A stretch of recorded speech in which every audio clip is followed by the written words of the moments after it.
सलमान भाई, कोयटा वर्सेस जल्मी, पेशावर जल्मी ने टॉस जीता, पहले बॉलिंग का फैसला किया और 216 जैसा एक पहाड़ जैसा हदफ जो है ना वो कोयटा ने सजा दिया। क्या समझते हैं, दोनों एंड पे गलती हो गई? एक तो 216 तक बॉलर्स ने पटाई खाई, उसके बाद 136 पे बैटर सारे आउट हो गए। देखिए, पिच अच्छा था हमजा, और हम सबको ये मालूम है कि पिंडी जो है एक हाई स्कोरिंग जोन है और वहां पर बैटर्स जो हैं वो hit through the line sort of a pitch है। और हमने देखा कैसे फिन एलन ने कल बारी ली और उसके साथ साथ जो बाकी प्लेयर्स थे उन्होंने भी पूरा एंजॉय किया। साउथ शकील ने शुरू में बहुत वो भी बड़े अच्छे स्ट्राइक रेट के साथ जा रहे थे, फिर मिडल में जाके थोड़ा सा वो स्लो डाउन हुए। हसन नवाज और साउथ शकील की जो पार्टनरशिप थी वहां पे थोड़ा सा कह लीजिए कि थोड़ा सा एक जगह मोमेंटम थोड़ा लॉस हुआ, फिर उसके बाद दोबारा रिकवर किया एंड में। रायली रोसू ने 21 किया 10 बॉलों में, 35-14 गेंदों में कुशल मेंडिस ने किया। 250 के और 200 के स्ट्राइक रेट से दोनों खेले तो 216 पे पहुंचे, लेकिन शायद कल ये भी 240 तक जा सकते थे जिस तरह की पिच थी और जिस तरह की कंडीशन थी डे में। लेकिन उसके बाद जो जल्मी ने किया, I think they just fail apart और उन्होंने सोचा कि शायद पहले 5-6 ओवरों में ही सारा स्कोर कर देना है। एट टाइम्स जब आप हारिस को देखते हैं और उनके बाकी प्लेयर्स ने मतलब होता है कि थोड़ा सा बंदा 2-4 गेंदे देख लेता है आके, फिर अकॉर्डिंगली अपने आप को लेके चलता है, वो चीज़ नहीं नजर आई इनमें। साइम अयूब की जो बैटिंग थी वो खुशाइन थी, क्योंकि एक अरसे के बाद इंजरी के बाद आए वापस वो, उन्होंने बहुत अच्छी बैटिंग की और उनके सामने विकेटें गिरती रही, इस वजह से भी वो फुल फ्रीडम के साथ नहीं जा सके। हुसैन तलत ने अच्छी बारी ली, लेकिन अगेन वो पार्टनरशिप जैसे कल विंस की और खुशदिल की पार्टनरशिप गई है, अगर इस तरह की बड़ी पार्टनरशिप लगाते तो ये 216 रन भी बन सकते थे, कोई बड़ी बात नहीं थी। लेकिन वो बड़ी पार्टनरशिप नहीं लगी। फॉर्मेट क्रिकेट का कोई भी हो, जब प्लेयर 100 करते हैं ना तो मैचों में फर्क पड़ता है। बिल्कुल। यहाँ पर 100 के बदले में कल 100 हुआ है। रिजवान ने 100 किया, उसके बाद विंस ने 100 किया, खुशदिल ने 60 रन की इनिंग खेली, पार्टनरशिप ने मैच जीता है। तो यही चीज थी जो पेशावर जल्मी के लिए मिसिंग थी, और बाबर का जल्दी आउट होना, वहां से भी उन्हें काफी डेंट पड़ा। वो क्रेडिट टू आमिर, अच्छा चेंज ऑफ पेस था।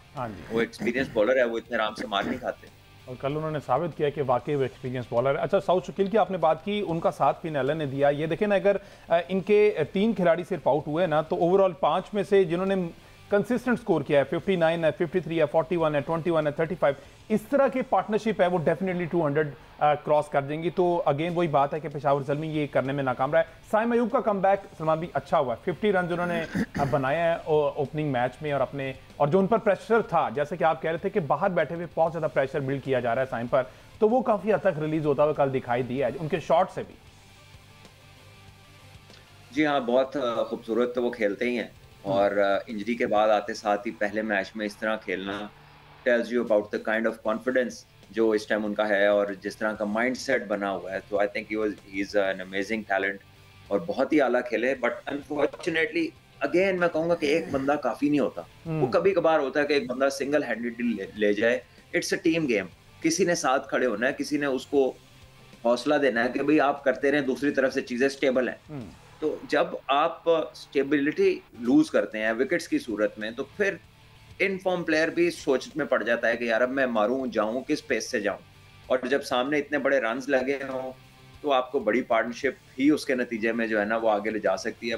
पार्टनरशिप्स नहीं लगी, विकेटें लगातार गिरती रही हैं। 3 स्कोर पे गिरी, फिर 30 पे गिरी, फिर 30 पे गिरी, फिर 93 पे गिरी, और फिर उसके बाद तो कह लीजिए कि 93 पे 5वीं, 103 पे 6ठी, और फिर बस आना जाना ही लगा रहा है किस्म का। पार्टनरशिप्स के बगैर देखे ना, सिंगल फिगर्स में कितने प्लेयर हैं, 6-7 प्लेयर सिंगल फिगर में आउट हुए, 0-1 0-1। ये तो हेल्पलाइन का नंबर लग रहा है। 0-0-0-1-0। अच्छा अहमद सईद साहब, कल आपके फेवरेट बैटर जो है ना बाबर आजम, वो 0 हो गया, और अगेन बाबर आजम जो अच्छा खासा आमिर ने तंग किया, और इनकी आपको पता है एक राइवलरी चलती है बाबर आमिर की, और फैंस ये देखना पसंद करते हैं। तो कल अगेन हमेशा की तरह आमिर डोमिनेट करते हुए दिखाई दिए, तो कैसी फीलिंग्स है आपकी बाबर को 0 पे आउट करवा के? देखिए, मुझे यकीन अच्छा महसूस तो नहीं हो रहा क्योंकि मैं कोयटा ग्लैडिएटर को सपोर्ट कर रहा था, आपको पता है इस बात का। लेकिन बहरहाल बाबर आजम एक ऐसे बैट्समैन है कि जिनको देखने के लिए फैंस बड़ी तादाद में स्टेडियम में आते हैं, और बाबर का परफॉर्म करना इसलिए भी ज़रूरी है कि PSL को इस वक्त ज़रूरत है कुछ ऐसी परफॉर्मेंसेस की जिनकी वजह से स्टेडियम जो है वो फैन जो है वो स्टेडियम का रुख करें।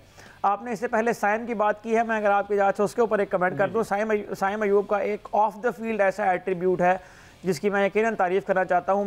मुझे याद है कि जब वो पहली बार टीम में आया पाकिस्तान की, ऑस्ट्रेलिया के टूर से पहले जब उनका नाम आया था स्क्वाड में, तो उस वक्त भी उन्होंने जो मीडिया से बात की थी वो गुफ्तगू भी मैंने मतलब उस वक्त सुनी थी, और कल जो उन्होंने बात की है उसको भी मैंने गौर से सुना है। तो मेरा ये ख्याल है कि साइम अयूब बहुत ही ज़िम्मेदाराना गुफ्तगू भी करते हैं। जिस तरह से आम तौर पर हम देखते हैं कि प्रेस कॉन्फ्रेंस में आके प्लेयर्स से उल्टे सीधे सवाल तो होते ही हैं, उनके जवाब में कभी कभार प्लेयर्स जो है वो भी ऐसी बात कर देते हैं कि जो टॉक ऑफ द टाउन बनती है। तो कल एक सहाफ़ी ने मोहम्मद आमिर की ही उस बात के बारे में जो आप पूछ रहे हैं कि उन्होंने उनसे पूछा कि मोहम्मद आमिर से आपकी क्या गपशप हुई और किस तरह से उन्होंने आप के साथ जो है वो बातचीत करने की कोशिश की, आपके ऊपर दबाव डालने की कोशिश की। तो साइम ने इनिशियली बड़े मुस्कुराते हुए बड़े लाइटर नोट पे उन्होंने कहा कि मैं अगर इसका जवाब आपको ना दूं तो ये ज़्यादा बेहतर होगा, और साथ ही उन्होंने कहा कि ये जो इस किस्म के बैंटर्स होते हैं ये चलते रहते हैं फील्ड में बैट्समैन और बॉलर्स के दरमियान में। तो यकीनन मेरा ये ख्याल है कि साइम की इस बात की भी तारीफ़ होनी चाहिए कि वो बहुत ही ज़िम्मेदाराना और बहुत मतलब बाज़ औक़ात नहीं बल्कि अक्सर ही ऐसा लगता है कि बहुत मेच्योर गुफ्तगू भी वो करते हैं प्रेस कॉन्फ्रेंस के अंदर। बैटिंग की भी आपने उनकी बात की है, बहुत शानदार कमबैक उन्होंने किया है। मतलब हमने बाबर आजम के साथ भी, पाकिस्तान के फैंस हों, पाकिस्तान के मतलब यूट्यूब के ऊपर बात करने वाले अक्सर एनालिस्ट जिस तरह की वो बातें करते हैं और जिस किस्म का दबाव बाबर आजम के ऊपर बना हुआ है, बाबर का परफॉर्म करना बाबर के लिए भी ज़रूरी है और बाबर का परफॉर्म करना इस PSL की बका के लिए भी ज़रूरी है। कुछ इस किस्म की परफॉर्मेंसेज स्टार प्लेयर की तरफ से आएंगी तो फैन स्टेडियम का रुख करेंगे। अच्छा सलमान भी, बाबर जिस तरह से कल आउट हुए आमिर के बॉल पर, वो ऐसा लगा ना तो वो पूरा खेलने में कामयाब हुए ना उसे रोकने में कामयाब हुए। इतना एक्सपीरियंस्ड प्लेयर बाबर आजम, अब चूँकि एक अरसा हो गया उन्हें खेलते हुए, अगेन वो इस चीज़ पे स्ट्रगल कर रहे हैं कि उनको अब रोकना नहीं आता। जिस तरह से अब नेट्स में देखा स्वीप मारने की कोशिश कर रहे हैं, मैच में अब वो रोकने से मसले हो रहे हैं, क्या कहेंगे? ये वही उसी किस्म का सवाल है, मिलता जुलता जिसका जिक्र अभी किया है अहमद ने। मैं अगर इसका जवाब देखिए हमजा, आप शरारती होते जा रहे हैं जैसे जैसे आपका तजर्बा बढ़ रहा है इस सीट के ऊपर। देखिए बाबर ये वो है चेंज ऑफ पेस से। बाबर कोई बहुत अच्छे माइंडसेट में नहीं है। Babar obviously part of him is definitely affected by the noise around. जो बातें हो रही हैं, जो एजेंडा बेस्ड चीजें चलती हैं, जो जो चीजें नहीं होनी चाहिए वो बहुत सारी चलती हैं और हमेशा से सभी प्लेयर्स के साथ चलती हैं। So I think he has to be mentally stronger. वो कहते हैं ना, उन्होंने ते बाज नहीं आना, तुसी ठीक हो जाओ। तो I think Babar has to think like a strong individual, a mature individual. बाकी बाबर को किसी बच्चे ने तो नहीं आउट किया, उससे बहुत ज्यादा तजर्बाकार बॉलर ने आउट किया जो उससे बहुत बड़े बड़े मंजे हुए प्लेयरों को आउट कर चुका है। तो मतलब वो कोई ऐसी चीज नहीं हुई कि यार ये बाबर किससे आउट हो गया। वो भाई शायद लीग में सबसे ज्यादा स्किल्ड बॉलर अगर कोई है तो वो आमिर है। बिल्कुल ऐसे ही है। तो आई थिंक बड़ा टोटल था, वो पुश करना चाह रहे थे, फॉर्म उनकी ग्रेट है नहीं, लेकिन आई think he must trust his ability और वो जो है ना अपना टाइम लें, because he get through that one odd knock और वो चीजें फिर खुल जाएंगी जो कि खुल गई थी, फिर पीछे आगे डिस्टर्ब हुई हैं। But he has to learn to shut the nonsense noise out of his system. जो चीजें कह लीजिए कि उनको डिटर करती हैं अपने असल मकसद से, उनको उसको ब्लॉक करना आना चाहिए। क्योंकि अगर इस लेवल पे उन्होंने सरवाइव करना है विद रेपुटेशन जो अल्लाह ने उनकी बना दी है, इतनी फैन फॉलोइंग बना दी है कि स्कोर करे तब भी डिस्कस होते हैं, ना करें तब भी डिस्कस होते हैं। तो ऐसे में अब ज़हनी तौर पे भी उन्हें अपने आप को मजबूत करना है और शायद मेरा ख्याल है कि उन्हें जो है ना थोड़ा मैच्योर लोगों की कंपनी भी अब चाहिए। It's enough roaming in people जो आपको जहां है वहां से आगे बढ़ने नहीं दे रहे।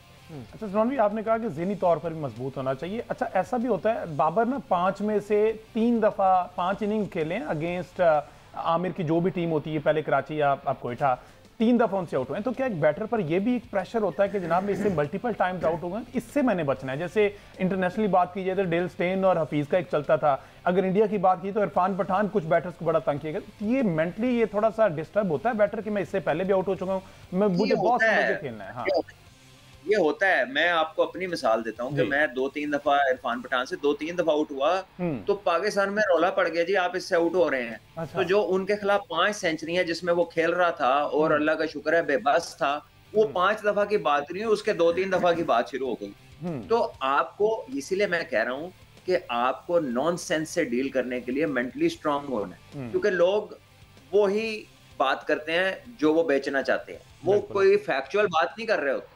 उन्होंने वो करना है जो शायद डिमांड में है, जिसपे व्यूज मिलेंगे, जिसपे लोग कहेंगे देख यार की कह रहे हैं। और आजकल लोगों के कहने का भी ये मेयार अच्छा मेयार नहीं है कि देखो क्या कर रहे हैं। लोग ज्यादा उस चीज को देखते हैं जो लो ग्रेड की होती है, जिसका कह लेंगे जिसकी मे बी जिसकी एथिकल वैल्यू शायद इतनी ना होती हो, लेकिन उसकी जो एक होता है ना कि वो यार एंटरटेनमेंट के मद में कुछ भी अब लोग एंजॉय करना शुरू हो गए, और उसमें कोई एज सच कोई उसकी बाउंड्री लाइन नहीं है। यानी लोग while they do their stuff उसमें किसी को बहुत ज्यादा बुरा भला भी कह जाते हैं, कोई अकाउंटेबिलिटी नहीं है, वो पूछने वाला ही नहीं है।